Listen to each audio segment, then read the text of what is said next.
I'd love to just do a quick hello from each of them. Cordelia is going to be our first speaker. Cordelia, can you let us know who you are? There you go. Hey, Cordelia. Excited to hear from you. Then we'll be hearing from Alex Plasky. Alex, can you wave? There you go, Alex. I'm excited to hear from you. Then we'll hear from John Fenton. Right there. There we go. Followed by Wesley King. Awesome. Very excited to hear from you. And then Mr. Greg Kettner will be our final speaker. Greg, can you wave to us? All right. So glad to hear you. So glad to see you. I'm excited to hear from you later. So let's get started right now. Our first speaker is going to be Cordelia Gaffar. Am I pronouncing that right? The last name, Gaffar? You are pronouncing it correctly. Very good, Great. Jake. Great. I'm so glad that I am. Well, I always want to ask because I've been called Ballantine so many times in my life that I just want to make sure that people get it right. So Cordelia Gaffar will be treating us first. I'm very excited to hear from her. And when she starts speaking, just so you can see her large on your screen, what you're going to do is you're going to click speaker view in the top right corner, and then you're going to double click her image. So right now, let's give a big virtual round of applause for Cordelia. All right. Here we go. Let me get you up there.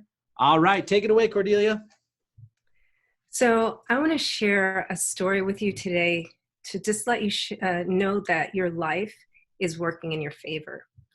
So one December morning in 1997, I got a call from the nursing home where my dad was staying. And I thought, they wanted me to come and see about him. And I thought it was kind of interesting because I had just been there earlier that evening.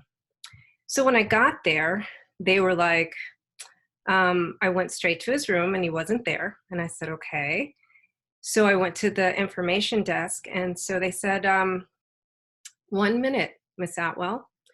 And they brought me a nurse I'd never seen before. And that nurse took me to a part of the nursing home I'd never seen before. And I was like, okay, where am I going? So then I get there and she says, wait here. Then a guy rolls up with a clipboard and a body covered in a sheet. And I was like really not understanding what was happening. I didn't know where I was. And then he starts talking to me about procedures to get death certificate.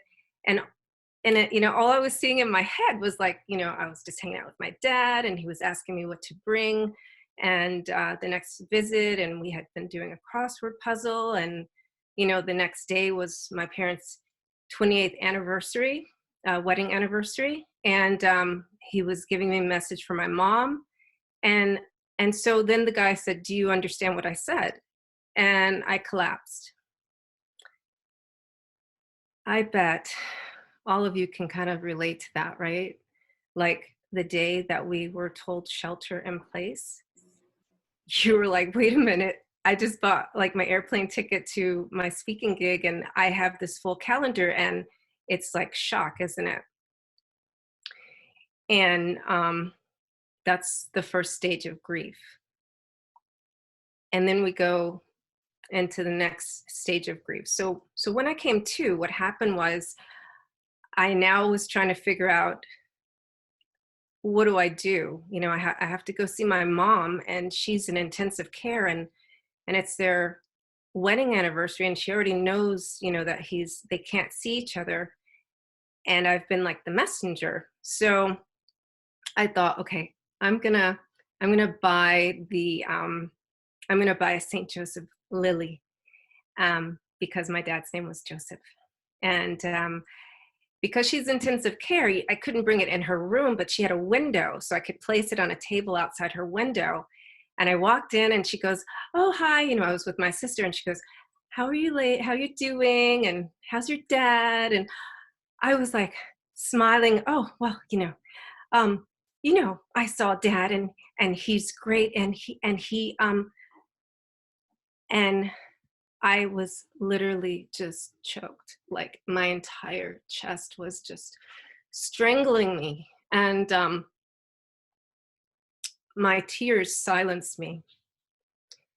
And my mom Like from the time I walked in the room, she had like big love, this big love bubble that I was walking into. And she just smiled and she held me and she was like, "Oh, Cordelia, that's the best anniversary gift ever. I'm so happy for him." And I was like, I felt so held. I felt so loved. And her gratitude was just contagious. And now all these years later, we found out scientifically that gratitude and love, they actually heal your body. And she was in intensive care. And I could have told you that without looking in a book. You know why? Because 2 days later, she was in my kitchen bossing me around. I was like, "Mom, you just got out the hospital. Really?" And, she really helped me a lot through that phase of denial. And, she had an agenda, though. She was like ticking off this list for closure. And so like on November 11th that year, she comes to me and my sister and she goes, "Okay, you guys are doing good. Just make sure you take care of each other and you love each other because it's my time to go." And like magic, she like fell ill. We had to take her to the hospital that night and she was gone 36 hours later. The good news is, right, she gave me some warning this time. So I didn't, have the same shock and denial with my mom, but boy, was I angry. I was like, okay, now I'm all done. I have no parents. All my sisters are married and it's just me in this house. And my rage went on for 6 months until I realized what she really left me with. She left me with the gift of love and gratitude. And when I chose to lean into that, it stopped my rage. I was like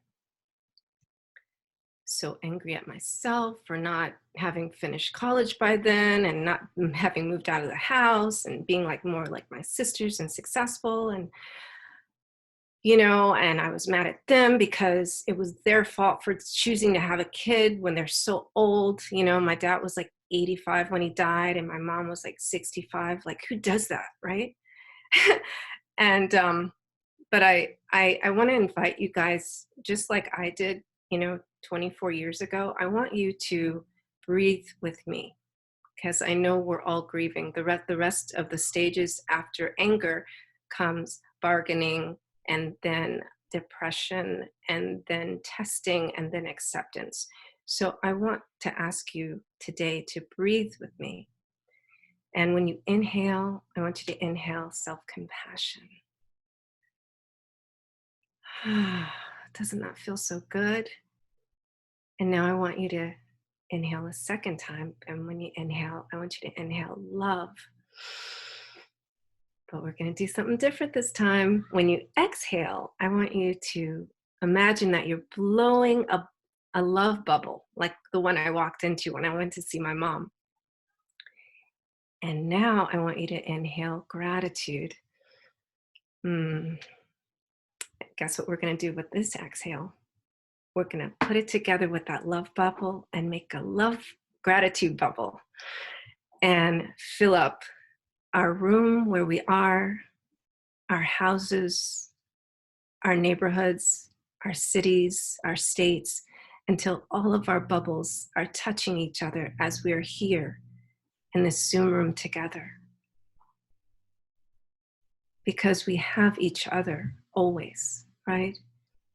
And as long as we hold ourselves in a love bubble and a gratitude bubble, and we bump into each other's bubbles, so we become one big bubble, we can focus on the good.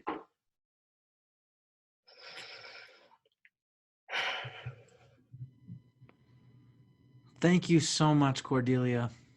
That's absolutely incredible. You're welcome. Absolutely amazing. Thank you. Cordelia, what is the best way to get in touch with you? The best way to get in touch with me is on Facebook Messenger. But on social media, I'm everywhere under Cordelia Gaffar. Great. You can also join my Replenishment Group, but Ryan found out it's only for women.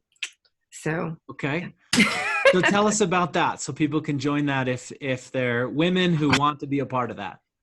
Right. So the Replenishment Group was actually created so that each day I have a different theme so that you can pour back into yourself. It's Sweet Talk Sunday, where you can take one word and hold you through the week. Mindful Monday, Tools and Fuel Tuesday, What I Desire Wednesday, and Terrific Thursday, and Freeing Friday, and Self-Nurturing Saturday. So that is that's the best place to find me. Great. And can you pop a link to that into the comments so that people can go there and connect with you? And I just want to take a second and say, wow, what an incredible story that was. And you know, as a professional speaker, I'm always also thinking about the craft of speaking. And wow, you got everyone's attention. As soon as this started, I started looking around at the faces, and there was no one that I could see that was on their phone or looking at a different page. Everyone was all there. So if you guys can do me a favor, type in the #1 takeaway that you had from Cordelia. My timer just went off. Type in the #1 takeaway that you had from Cordelia in there. Let us know what that is. And let's give her a big round of applause. All right. Wonderful, wonderful, wonderful. Now, our next speaker is going to be Mr. Alex Plasky. And I'm going to let Alex talk about himself and be able to share a little bit about him. You'll get to know him. But I just want to take a moment and to say that I don't know anyone who exemplifies the focus on the good philosophy more than Alex Plasky. I'm sure that Alex will be sharing about his experience, but, you know, anytime I start complaining about something, I think about Alex. You know, Alex fell off a horse when he was 16 and doesn't have the use of his arms and legs. So what do I have to complain about? And yet, Alex is one of the most positive people I've ever met in my life. Ever. One of the most positive people I've ever met in my life. And it is a pleasure and honor to know you, Alex. Thank you so much for being here. I'm so glad that you're here. And I know that I told you this, but I'll tell you this again. Literally every time I do a speaking engagement on stage, right now there's not a lot of those going on, but back when I was on stage all the time, literally every time since I've met Alex, I have used his story as an example of what it means to focus on the good and how none of us have any excuse to complain about anything, because Alex is incredibly positive. And with that being said, let's give Alex a big round of applause.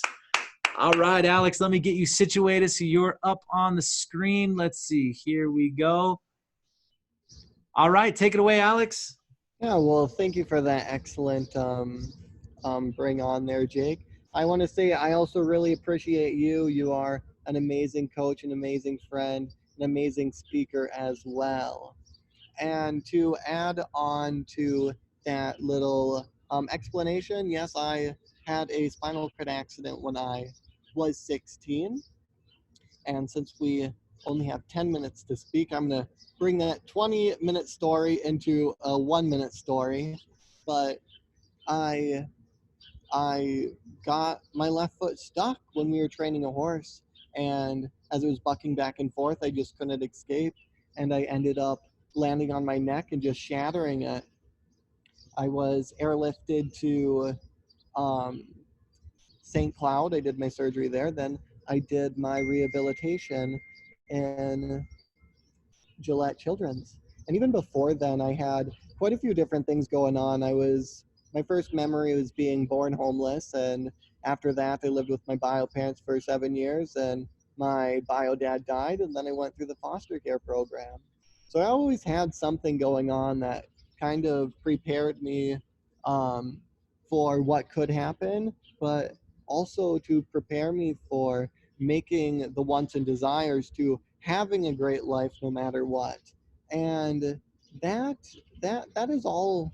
That's all what I'm about. I'm about showing people that no matter what situation you go through, you can still have a happy and successful life.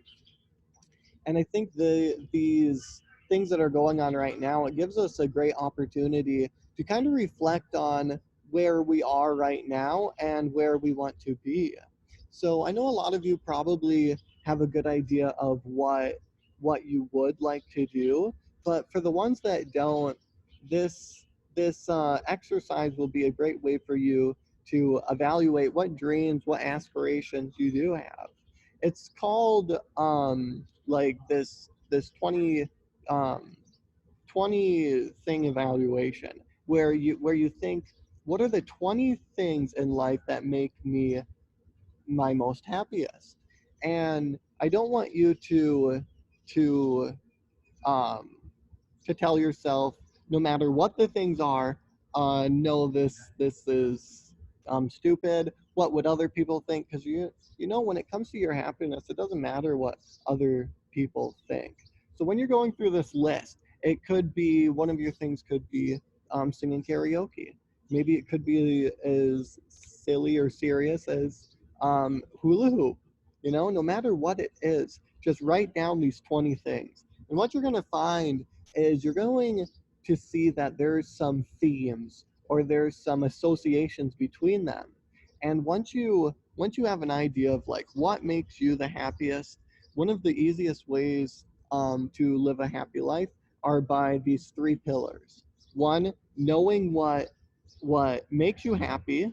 Two, what you are good at. And then three, finding a way to monetize what makes you happy and what you're good at. And a lot of us, we get stuck in the, now how am I going to achieve this? And it's not a question of how, but it's a question of what. When you're committed towards what you want in life, that how will show up. So you don't need to worry about necessarily how you're going to achieve it right away. Just know that when you put in the time, when you put in the effort, eventually throughout the day, you're going to get these different ideas of how you are going to achieve it, and you are going to want to use those to start the process. Now I know me and a lot of other people, there are all of these different distractions. Sometimes it's ourselves and sometimes it's other things as well, like Netflix. But when you get these ideas, sometimes you think, oh, I'm not good enough, or a person is better qualified, or you should try tomorrow. But you gotta tell yourself that yes, you are good enough. That you don't have to be great to be started, but you do have to get started to be great. And once you get into the point where you're actually taking action towards the things, that's when you're going to see great improvement. And one rule that I like to do this 10-minute rule, where I get this idea and I'm going to spend 10 minutes on it. And if after those 10 minutes I want to stop, then I'm going to stop. But once you start something, a ball in motion tends to stay in motion. So you're going to see that slowly working towards these goals, it's going to be great. And these ideas that you have in your head, it's not going to hold you back anymore. Because a lot of us, we get stopped by things in our past.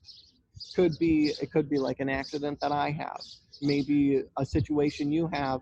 It kind of like makes you not want to go to that. You have a little bit of healing or some different things you have to do, or you have fears of the future, fears of what is to come. But you have to let those go, so that you can achieve these different things that you want to do.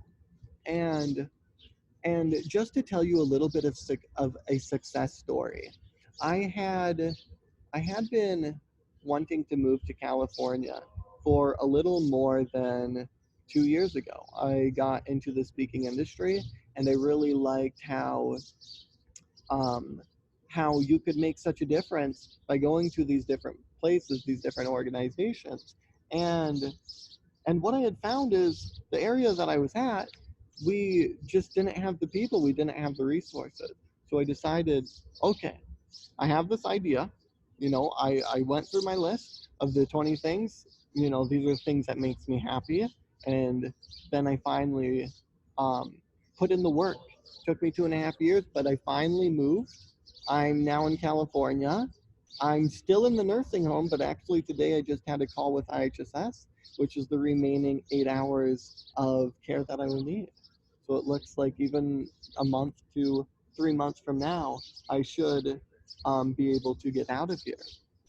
So, and the last piece of advice I really want to give you is once you know you have a great idea of what you want to do, you aren't necessarily going to be doing the certain steps that you primarily thought of. There's this one guy, he says the best way to be in business, or the best way to succeed in business is to be in business. And what he meant by that is if you create this plan and you don't take any action towards it, what you realize is that plan that you have, that diamond that you thought you needed, it turns out you needed a square. And you will only know that by actually being in it. And then after you found this square kind of works, you learn about this circle. And then when you try that circle, the growth, slowly gets higher and higher. So just jumping into it, knowing that you are good enough, knowing that the resources and the things that you have right now is good enough, you are good enough, and you just have to go out and achieve those dreams. Because inspiration for things, like when it comes to like me, sure, do I get little bursts of inspiration? Yes, but that's not good enough. You have to be your own inspiration, and you just have to go out knowing that if you say no to the good, say no to these Netflix, Facebook, say no to those good so you can say yes to the great. Say yes to those major things that you want to accomplish in life. Thank you.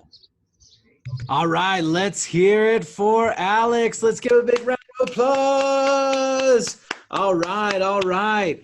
Alex, thank you so much. I think that you are just an absolutely incredibly inspiring person.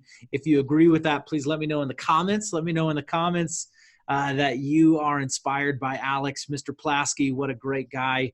And, and I don't think that you obviously with a short period of time, you only have so much time to get into this, but Alex basically said, well, he can't travel in the way that I can. So being in a state where there's not tons of people, wasn't able to have the opportunity. So he said, I need to be in California. But in order to get into California and to be able to have the care that he needed to have, he needed to get there first, not knowing if he would actually have the care. They wouldn't do the business with him when he was outside of the state. He needed to go to the state first. You talk about not needing to see the bottom of the staircase and just taking your first step. Alex goes to California not even knowing if he's going to be able to get the essential care that he needs just to be able to live. And he took this step because he was truly passionate about what he was doing. And how long ago was that you made the move to California? It was September 17th. I went from 24-hour nursing, which is over $300,000 in government assistance, and just threw it all away. And I took my brother, we went on an airplane, and we went into St. Joseph's ER. And when it comes to like health care, like I'm a huge number, so even being in that nursing home or in that hospital, it's like $6,000 a day. And they didn't want that. They were actually trying to like see if they could kick me out of the hospital. And eventually I had the nurses and the doctors on my side, and they're like, Alex, we're going to say you have a UTI and you need to stay here because of X, Y, and Z. And eventually it switched over. And I got out of there, and now I've been in the nursing home for 7 months. I had an interview today from IHSS. I got 16 hours of LVN 2 weeks ago, which was a huge piece of the pie, and now today I am working in my last 8 hours. And I just think this is incredible, and here's what I want everyone to do. Next time you say the words to yourself, reaching this goal is too hard, I just want you to think about Alex. That's it. Next time you think reaching this goal is too hard, or it's too much sacrifice, or it's too challenging, just think about Alex. Or next time you're in not a great mood, I do it myself. I think about Alex when I'm not in a great mood. I go, you know what? What do I have to complain about? Because if Alex can stay positive, I can too. So let's hear one more round of applause for Alex. All right. Thank you so much. And where's the best place for people to get in touch with you? At this point, I would just say like on my main Facebook page, Alex P Plasky. And I also did start up my YouTube channel as well a few weeks ago. Great. So. Pop those links into the comments so that people can see that. Pop those links down below. Betsy says, what would Alex do? Love it. Fantastic. We should make some bracelets. There we go. Okay, well, our next speaker is Mr. John Fenton. John has so much wisdom to give and so much wisdom to share, and I'm very excited to hear from John. So let's bring John on. Everyone give a big round of applause for John. All right, let me pull you up on camera. Let's see. Let me get you up here before we get started. Okay, John, you are up. Take it away. Well, thank you so much, Jake. And it's a pleasure to be with all of you tonight. And man, what great speakers, right? So right in the middle here, it's a tough act to follow. And I love both Alex and Cordelia. It's just great messages. What I want to share with you tonight is something that really resonates with me very strongly. So, you know, we're all facing unprecedented times right now. Unprecedented. We've never experienced this situation in our lifetimes. You probably have to go all the way back to World War II and the so-called Great Depression to experience something similar to what we're going through right now. And, you know, but it's interesting, right? There are things that happen in our lives that prepare us for things that happen in the future. 2018, I had written a best-selling book, Amazon bestseller, #1 new release. I was riding high. My business was really doing well. And I was burning the candle at both ends and really driven to be very successful. And I was having a meeting with a client. And in that meeting, I just passed out. Everything went dark. I'd stopped breathing. My heart had stopped beating. Fortunately, there was a gentleman in the building who was an expert at CPR, and he saved my life. I woke up a few days later in ICU, and there was my family, my wife and my daughter at my bedside. And it was a lesson that I had to learn. How important our relationships really are. How important relationships and the people that love us, our friends and our family, colleagues. And also, I learned something else, how important time is. Now, we've all had an experience now of having more time on our hands, right? Having more time on our hands. And sometimes maybe it's a little unnerving because we're not used to having all this free time. Or maybe we're getting bored or we're getting antsy or feeling some emotions right now. And we're all sort of maybe at our rope's end in some cases. And I totally get it, totally get it. And also relationships, it's hard to, right? It's difficult to really have those close relationships because many of us want to touch and feel and hug and shake hands, and we can't do that right now. But think of what would happen if we didn't have all this technology available to us to even reach out like this or in other ways to reach out to loved ones and friends and family. So I know, my situation and being in the hospital and coming out of that, and I have a full recovery. I just talked to my cardiologist today, and everything looks great. I made my heart health my #1 goal in 2019. And I had to step back. I had to take time and reflect.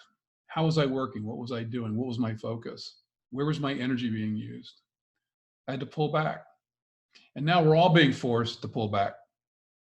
It was a defining moment for me because it really helps me to drive my message forward for entrepreneurs, executives, CEOs. So I'm going to ask you, what is your defining moment? Take a moment to reflect on that. You can close your eyes if you want. What's a defining moment? Something that happened in your life. It's not exactly what we're going through now, but something that you recall. It's the first thing that pops into your mind. Think about that for a moment. If you want to, you can enter it into the chat room. And what I'm going to ask you to do is don't be elaborate. What's one word that describes you now, having gone through that defining moment, having come out the other side? What's a word that describes you right now? Yes, strong, emotionally prepared. Yes. Keep posting your comments there. I want to hear from you. Resilient, peace, peaceful. Those things that happen, free, adventurous, those things that happen to us in our past. That's our great source of inner strength, of inner power. Our inner strength and inner power. And just as Alex was sharing, you know, there's an intersection. So there are things we're really good at, really unique. Yes, powerful, loving, don't sweat the small stuff, tenacious. The birth of a second grandson, awesome, a thriver, empathetic, hopeful. These are all important. These words help define us and give us strength. And it's that word resonates with you. It's deep inside of you. It's deep inside your body. There's an intersection. So what is the one thing Alex talked about? 20 things you love to do. What is the thing it's your unique ability, the thing that just drives you, that you love to do in your business, in your personal life, but it's the one thing you do that just makes all the difference. So you could do it all day long and time would just fly. What is that one thing? And when you intersect that one thing, making people happy, yes, excitement. The intersection of that one thing, that unique ability with your word, that one word that describes you, your inner strength, that's your superpower. That's what you can tap into anytime, any day, when you need to pull your strength together.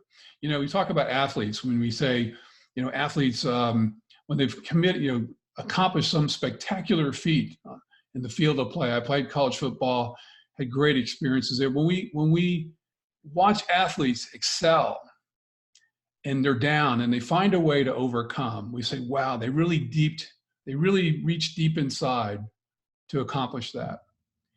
You and I are no different than these elite, outstanding athletes.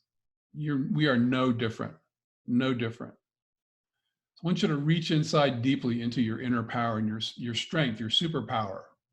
So what I want you to do right now is I want you to close your eyes.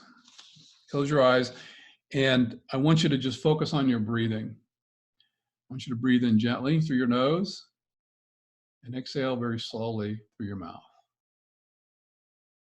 Breathe in gently, exhale slowly. Breathe in, exhale. And keep breathing at your own pace, that same method. Make sure you exhale through your mouth. It's very important. And as you breathe, focus on your breath. Focus on the sensations in your body as you breathe. Feel everything in your body. As you more deeply relax into your body, you may notice some tension, some discomfort, maybe some pain. It's okay. Don't avoid that sensation. Just breathe into it.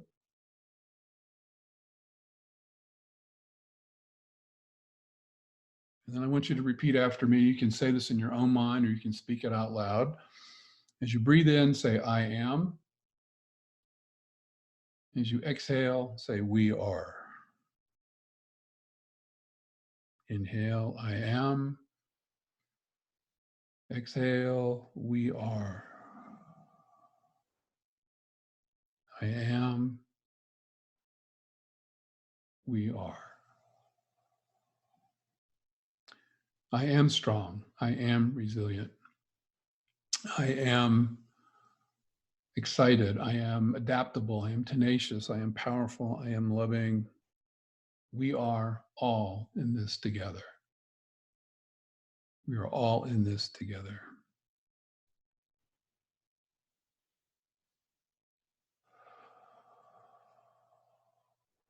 You need to focus on your breath, go more deeply into your breath and into your body. Acknowledge yourself. I am. we are. Okay, and slowly, gently breathe in, breathe out, breathe in, exhale, and breathe in, breathe out. Good. And bring your attention back to open your eyes, bring your mind back, and gently you can rub your palms, but don't touch your face. I don't want you to touch your face. We have great power within us. We have great strength when we call upon it. We can call upon it. You know, the world's really upside down, really, for a lot of us right now. And the programs like this, focusing on the good, being positive. I have to admit, I'm an optimist. I'm an optimist. Now, I have my ups and downs. Jake knows I have my ups and downs like everybody, but I am an optimist, and I believe there's a silver lining in everything, and every opportunity, and every disruption has equals an opportunity. I stole it from Jake. But we all have an ability to change the world, changing our lives. And just in a few minutes time, you can shift the focus. In a moment, in just a matter of a moment, everything can change. And I'm running out of time, but in a matter of just a moment, everything can change, and it's where you focus. So focus on this breathing, tap into that, your superpower, and make all the difference in the world. Thank you. Thank you so much, John. Let's hear it for John. Let's see a round. I guess we're going to see a round of applause there. Thank you so much. In the comments, let us know, did you feel something different during that experience? Did you feel something different? In fact, right now I can see everyone. You can just nod up and down if you did. Did you feel something different? Did you feel something powerful in that time? Did you feel a shift? I know that I did. And so thank you so much for that, John. John, what's the best way for people to learn more about you and get in more touch with you? Yeah, I'm very big on LinkedIn, John J. Fenton, CEO coach on LinkedIn. Also, I'm on Facebook, so you can reach out to me through Messenger or whatever. Real easy to find me there. And you can send me an email, john@johnjfenton.com, if you want to learn more. And I have some great gifts that I can give people, that freebies that can help them practice this technique that I share, and love to do that. So. And John, didn't you have you were telling me about a meditation that you wanted to give people? Oh yeah. So I have a 10-minute, a little more deeply because we didn't have enough time, but a 10-minute, I call it a 10-minute mindset reset. It's an MP3 file. You can go to www.bit.ly,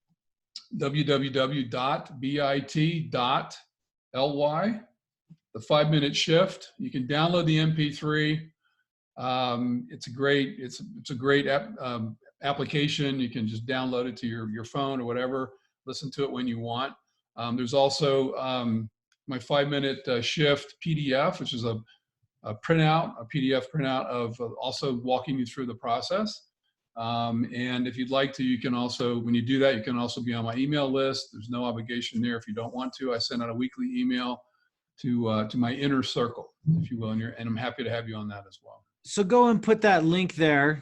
Put the link there, because I don't think most people were able to write that down. But I think people are really going to enjoy getting that meditation that you can go through. I love going through those kind of things, and I definitely felt a lot of peace there. So thank you so much, John. And let us know in the comments what you appreciated about John. One more round of applause for John. All right. Thank you so much. Thank you.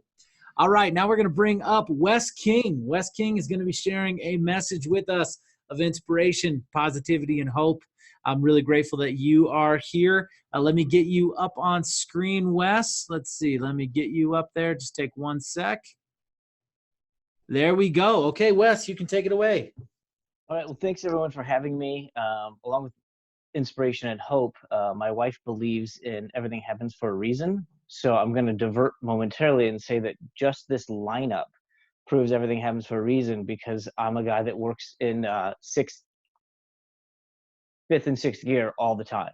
So to have John go right before me to breathe was perfect, because if the other two had gone, I'd have been too emotional, because I'm an emotional wreck as always. So perfect timing there.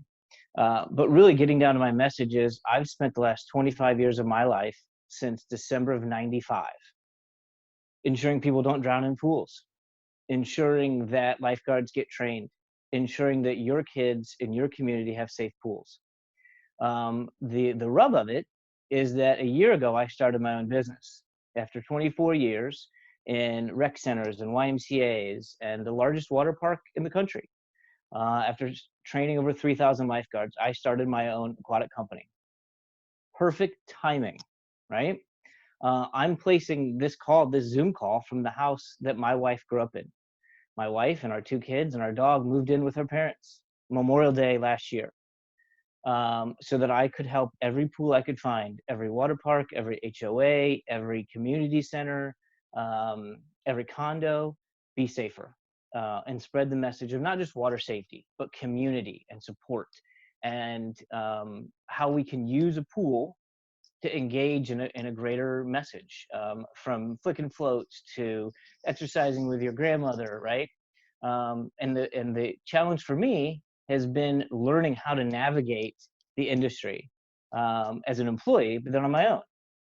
And thank Ryan Dunphy for getting me in this group, but also for the mentors.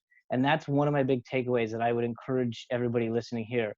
If you don't have a mentor, or you're choosing not to listen to your mentors, which I did for decades, take a step back. As I mentioned, I work in 5th and 6th gear. I don't know how to turn it off. I've probably worked more since COVID-19 than I did before, because my wife is home now, and she teaches swim lessons full time. Her business is closed. Every contract I had is gone, right? So what keeps me motivated is the fact that I know that Monday I've got a call with a group of families in Texas that they're seeing 100% spike in drownings since COVID because all the kids are home. Then the following day I have a call with Six Flags to potentially put in my risk management system in one of their facilities. So my days scale. So I have to find a way to become balanced and even with a 7-year-old and a 3-year-old at home, 2 retired parents in the house my wife grew up in. We sold my car, no income. And the way that I do that, and you might laugh, is movies. I'm a movie junkie. When I speak and when I do national presentations, when I train my lifeguards, I intertwine movie quotes. Jake, you mentioned yesterday in one of the presentations, Just Show Up, right? That's from Hardball. Love that movie. And as soon as you said that, I turned to my wife and said, oh, he quoted Hardball. And my wife just shook her head. She's like, no, he wasn't quoting Hardball. He was talking about coming to the event and being a part of life, right? And so I use that. In fact, one of my all-staff meetings, I trained 175 lifeguards in prepping them for a massive summer opening about 5 years ago.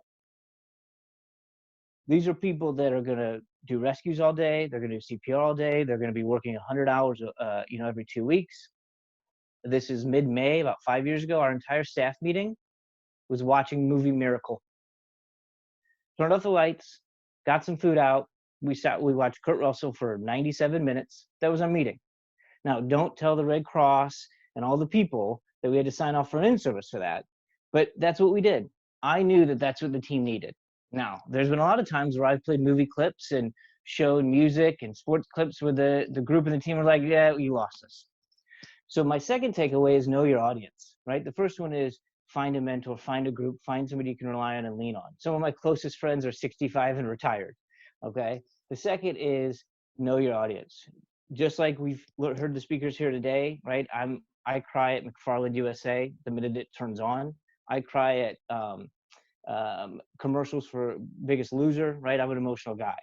I can't convey that when I'm standing in front of a healthcare system talking about why they need to have a better pool. I can't convey that when I'm talking to a bunch of 16-year-olds that just became certified lifeguards. I have to find a way to represent myself to my audience. So that's another takeaway. And the third, and I forgot, Jake, I apologize, I didn't put a timer on this, so I'm sure you'll ping me, but is understand your strengths and your weaknesses. One of my strengths and weaknesses is I talk too much and I don't listen enough. Just ask my wife. She'll tell you if she could get in the room, she can tell you right now. I also have strength because if I can get a 35-year-old or 50-year-old or 70-year-old retiree to come and work for me at a pool or to help provide customer service to a parent on a pool deck, then I can get that out of them. I can talk them through that. I can help them understand that they provide value. And another takeaway that I've really, really tried to hone in on the last 25 years is I need every employee to know they're valued. I take 16, 17-year-old kids, don't call them kids, and turn them into lifeguards and remind them that they're responsible for your children. That's crazy. So I have to remind them and teach them from day one, the minute they hit that pool, that water park, that venue, that they are not just somebody sitting in a chair. They're somebody that has value and they have meaning. And I did this as a GM. I do it when I talk to custodians, but really to express the fact that if you mess up, we have big problems. So let's not think about if we mess up. Let's talk about how we prevent issues. Let's talk about how we prevent drownings. Let's talk about all the swim lessons we're doing and really convey that we're going to keep you safe. And now nothing's open, or everything's open, or each state is different. So as I communicate with YMCAs and organizations all across the country, from fitness to wellness to hospitals, nobody has any answers. So it's making me sit back and take the advice that I just gave and put some of those pieces out there and say, okay, well, who am I listening to? Who are my mentors? Where am I getting my advice from? How is my team that can't work, that can't get trained, that can't have access to their boss or their facility, going to be prepared in mid-May or mid-June or at all to get in a chair and rescue somebody, or to teach your kid how to swim, or your grandparent, my grandparent, how to be safe in the pool, right? So I really try to take the aquatic message and convey it on a larger scale. I love videos. Johnny the Bagger, if you've ever seen Johnny the Bagger, a Down syndrome gentleman, works at a grocery store. Love that. I love acronyms. IDGAF. I stole it from Shaquille O'Neal. I don't give up. You can figure it out. Hit by the bus theory. I use a lot of these acronyms to get my staff to understand direct and meaningful messages. Because when we're running a big park, or we've got a full night at a hotel, or we've got 300 kids in swim lessons, I don't have time to show them I care for 10 minutes. I don't have time to sit down and grade them in every scale. So I use a lot of hand signals. I use a lot of plus and minus, a lot of body language, so that I can round the facility. I can engage, but still hold on to my additional responsibilities. But if I didn't listen to my mentors, which I didn't for 15 or 20 years, if I didn't have a support network, if I didn't understand my passion, which is aquatic and aquatic safety in water, and then how to communicate that, which is movies and movie quotes. And, I told my son, up your butt, Joe Boo, from Major League yesterday. My son's almost 7. He looked at me like I was crazy. My wife fell down laughing, right? So movie quotes are that much of a vernacular to me. And so I use that in my dialogue. And if I miss, I miss. But I work really hard to convey my passion and my message to not only my team, but, I used to teach CPR. So John, I'm glad you're healthy. I used to teach CPR, and I'll end on this. Right after 9/11, in downtown Chicago, in high-rise buildings. And no kidding, you see me, I would dress up as Matt Foley, Chris Farley from Saturday Night Live for 4 hours in a 400-room auditorium teaching CPR to executives. And they never knew I was this skinny. I'd come out just sweating. I don't know if they learned CPR or not, but we had a blast because I knew my audience, I listened to my mentors, and I conveyed my message. I'll leave you with that. All right. Thank you so much, Wes. Appreciate it. Let's see a round of applause for Wes. Thank you so much. Hey, Wes, where is the best place on social media for people to connect with you? Sure. So my website is pretty easy, WesleyKingConsulting.com. Pretty easy. I'm on LinkedIn. I'm pretty proud of that. Just hit almost 16,000 connections. And then Wesley King on Facebook. I've got several groups, one for work, where we talk about drowning prevention and really get into water safety. But I have another small group that you're welcome to join, friend me, where we just talk about fun and passionate things, and everybody shares their stories. So again, aquatic space, but really try to be more global than that. So WesleyKingConsulting.com, I'll punch that in there too. So. Wow, very cool. Well, so glad to hear from you. Let's see a round of applause. One more. Here we go. All right, Wes, thank you so much. Thank you. Our final speaker for the day is the one and only Greg Kettner. Greg is always so much fun to hear from, but not just fun, but he also has so much value to bring, and I'm really excited to hear from Greg and what he's going to bring to us today. So let me get you up on screen, Greg. Let's see. Let me get you up. Hold on. There we go. Okay, a round of applause for Greg. All right, take it away, Greg. Perfect. Thank you, Jake. There's an exit door at the back of the Grand Ballroom in the Bellagio Hotel in Las Vegas. And had I walked through that door, my life would have been changed forever. I was sitting there with 4,000 of my colleagues, and we were there for an evening dinner and awards banquet for the most prestigious event of our company. And moments earlier, the MC and comedian had been fired. The room was silent. The next thing I heard over the PA system was a voice saying, "Ladies and gentlemen, we are very, very sorry for what just happened. Want to apologize about that. But we want to let you know we will be restarting our program in 15 minutes. Followed by, if Greg Kettner is in the room, please report to the stage immediately. I froze. I had no idea. I was like, am I going to get fired for something I did last night? Or does somebody know that I have 5 minutes of fart jokes? I had no idea. I always wanted to be on that stage, a huge stage, 4,000 people, but not tonight, not then, not ever after that and what just happened. And that's when I saw my former friend Trevor come running at me from 3 tables over. He's like, "Greg, they're calling you. They want you to go up and do stand-up comedy. You're funny." I'm like, "I'm not that funny, Trevor." But he convinced me to go up. He outed me. Now everybody around my table knew that I was Greg Kettner. So I'm walking up to the stage. It seemed like a mile away. The exit door was right there to my left, but the stage was a mile away. And I'm walking up there. I'm looking at nobody. I wanted no eye contact. I got to the back of the stage, and I said, "I'm Greg. How can I help?" And they said, "Great. We heard you do stand-up comedy. We need you to go up and do 15 minutes. Exactly what I didn't want to do. How do you follow someone getting fired and pulled off stage? So they're putting a microphone on me. I'm standing on the 3rd step. I remember it well. There's a massive royal blue curtain in front of me. And a gentleman had gone out and started to announce me. And he said, "Again, we're sorry for what happened, ladies and gentlemen. But lucky for us, we're in Vegas. And as luck would have it, one of our very own salespeople from Vancouver, British Columbia, is a very funny person. So without further ado, please welcome the very funny Greg Kettner."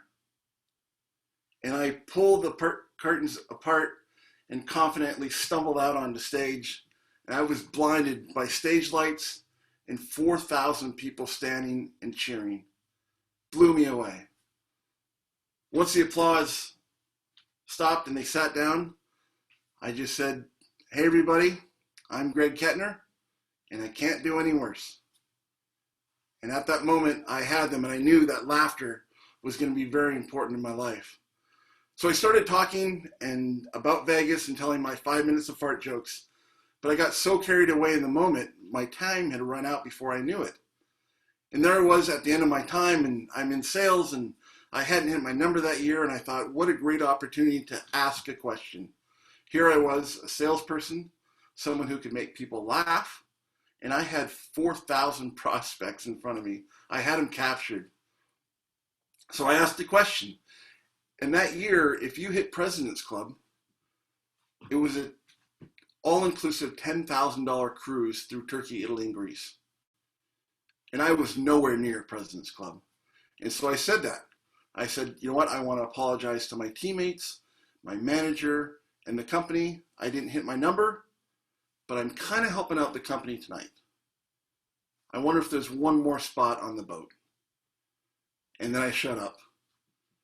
About 30 seconds after that, a gentleman stood up from the second table in the front row, walked up to the stage, looked up at me, said, "Kid, you're on the boat." And I was like, "This guy says I'm on the boat. Who are you?" And he was like, "I'm the president of your company." I was like, awesome. And so right then, my whole world shifted. And before I walked off to the stage to another round of applause, I looked at the back of the room. I was looking for that exit door. And I thought, wow, what could have been different? And 2 lessons I took away from that event was 1, laughter works. And number 2, we have to believe in ourselves. And so now I talk across the country, both Canada and the US, showing people how to use humor in the workplace, how to be better at our jobs, how to make more money, how to be nicer to our families. And it's interesting, some of the research out there, babies laugh 300 times a day on average. And as adults, sadly, it's only 17. 300 or 17. And I just thought, I go, how much better would our jobs be if we laughed 100 times a day? How much better would our marriages be if we laughed 150 times a day? Or how much would our relationships be with our kids if we could laugh 200-300 times a day? It'll change your life. It's changed mine, and I know it'll change yours. And there's massive benefits from laughter and from humor. Research shows that when we laugh, it releases endorphins, which help us heal and relax us, lower our blood pressure, make us less stressed. Also, too, if you laugh for 15 minutes, you burn 15 calories, which is good to know. If you laugh, if you have sex, which most of us do, especially during COVID, you can burn 40 calories, which is great.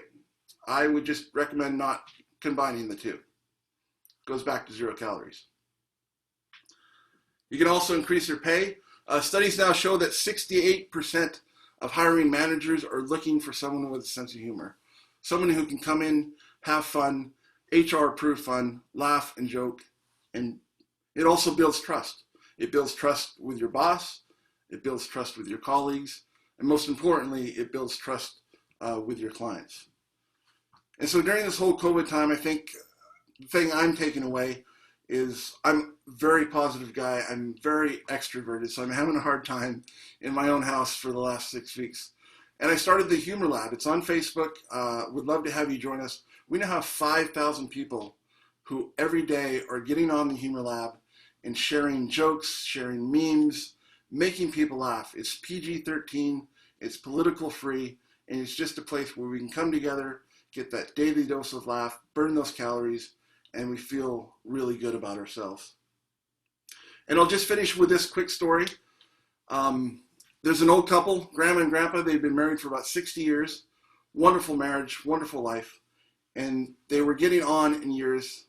And throughout the whole marriage, the wife had told her husband about the shoebox that she had, and she had it up in the closet. And she said, whatever you do, never, ever, ever, ever look in the shoebox. And he was a smart man, so he never did. But it was coming time. She was going to pass on. She was on her deathbed. So her husband was lovingly taking care of her and getting all her affairs in order. And it came down to the very end, and all that was left was the shoebox. So he went to the closet, grabbed the shoebox, sat down beside her bed and said, honey, you told me never ever to look in this box, and I never have. What should I do? And she's like, you know what? It's time. I am passing on. And so he carefully took the lid off the shoebox, and inside he found 3 crocheted dolls and $60,000 in cash. And he didn't know what to think. So he asked her, he said, honey, what does this mean? And she said, well, before I got married, my mother told me to never go to bed mad at you. And if I was, to stay up, crochet a doll, and everything would be fine. At that point, the husband was just overcome with emotion. He's like, I can't believe it, babe. This 3 dolls. We've been married for 6 years. This is amazing. And he goes, what about the $60,000? And she said, oh, that's all the money I made selling the dolls. So that's yours to take. You can tell that with your clients, your family, your friends. It's a great story. But the lesson for me and the lesson for all of us is laughter is a good thing. Whether you get on YouTube and watch some clips, some videos, call a friend, tell a joke. My mission is to make my world, and I think all of us can make our worlds better, one laugh at a time. Thank you very much. All right, let's hear for Greg. Round of applause. All right, now who doesn't like to laugh? I think everyone does. Pop that into the comments if you like to laugh. And I hope that everyone's going to pop that in, because who doesn't like to laugh? It's a great thing. So thank you so much, Greg. I really appreciate you. You talked about the Humor Lab. Can you tell people where they can become a part of that? You do a lot of good work there and share a lot of very funny things, but also a lot of practical ways to use humor. Yeah, it's just the Humor Lab on Facebook. There's 3 eggs that are smiling, and would love to have you or any of your friends join it. It's great. Just the comments I've gotten back from people. I mean, we have people from the Philippines, Australia, and Germany just saying, thank you so much. I can come to a website. I don't have to worry about everything else, but I can just laugh. So either people can reach me there, or even better is probably my website, which is gregkettner.com. Fantastic. Well, thank you so much. One more round of applause for Greg. All right. Sounds so good. Well, I want to end with just a quick thought that I want to share with you guys. How many of you, by a show of hands, and if you guys can all come up on screen, that'd be great. If you are not in a place to do that, that's fine. But if you can, come on up. I'd like to see, by a raise of hands, how many of you consider yourself a positive person? How many consider yourself a positive person? Yeah, and the truth is most people wouldn't be here at a thing like Focus on the Good if they didn't think that they were a positive person or value positivity. But how often in your life has somebody treated you as if you were naive because of your positivity? Did that ever happen? It's happened to me. It sure happened to me before. Well, people will say that you are naive because of your positivity. And I want to say right now, that is the least true thing that you could possibly think of. Because being positive is the most practical thing that you could possibly do. Let me say that again. Being positive is the most practical thing that you could possibly do. Because, you know what? Nobody has any answers right now. Nobody does, right? And I'm seeing some heads nod right now, so I know that you know what I'm saying. Nobody has any answers right now. All we have is hope. All we have is positivity. All we have is our positive mental attitude. That's it. That's all we have to keep us going. There's the quote by Henry Ford where he says, whether you believe you can or you believe you can't, you are right. And really what that comes down to is here's where the practicality of this comes from. Well, if you believe that you can't, or you believe there's no point, or you believe that, you know what, it's not going to work out anyway, or you believe there's no promise, well, you know what? What you're going to do is nothing. You're not going to do anything. You're not going to do anything if you're in that situation. Where if you believe that you can make it, if you believe that it can happen, if you believe in a positive mental attitude, if you have hope, if you're focusing on the good, if you're looking for that good in everything that you're doing, if you are coming from that place, well, you're going to take action. You're going to move forward. You're going to do things. You're going to move. And right now, there's a lot of heaviness going on right now. And everyone's facing different problems than they were facing a short time ago. Everyone's facing different problems. And when we reach those problems, when we see those problems, oftentimes people are going into a place of stress.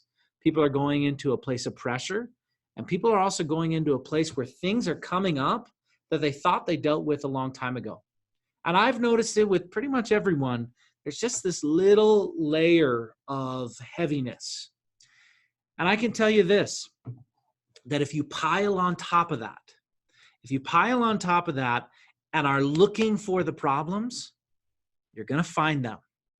And when you find those problems, things get heavier and heavier and heavier. But if you choose to focus on the good, you're going to find more of them. Because think about the last time you got a new car. Think about the last time you got a new car. For me, it was a Honda CR-V. I got it this summer. I got a new Honda CR-V this summer, and it was in a really cool color. I'd never seen this color anywhere before. And when I bought it, that was my thought. I was like, you know what? That's a cool color. I've never seen that color on a car before. I don't know if I've even ever seen that particular shade of blue in my life. But yet, as soon as I got that car and I started driving it, I saw that car everywhere.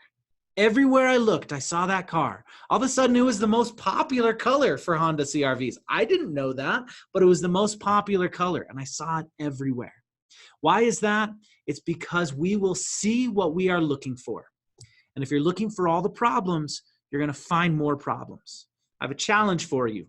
My challenge is, if you are going to say something negative, or if you're going to say some kind of complaint about something, I'm not asking you to stop complaining. I'm not asking you to do that. But what I am asking you to do is every time you say a complaint, I want you to consciously choose to find something good about what you just said. I was talking with a client today, and she said, it's been raining for so long.